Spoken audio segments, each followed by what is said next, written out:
Hello guys, in this video I am going to show you how to use the bank transfer function in the Barion application.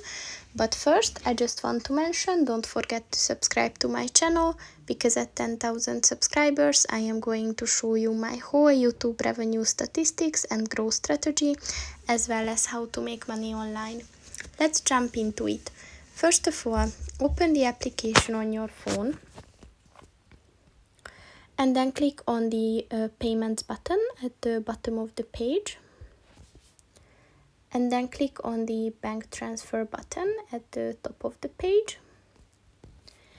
And first you have to type in the recipient's name and then the amount of money that you want to send.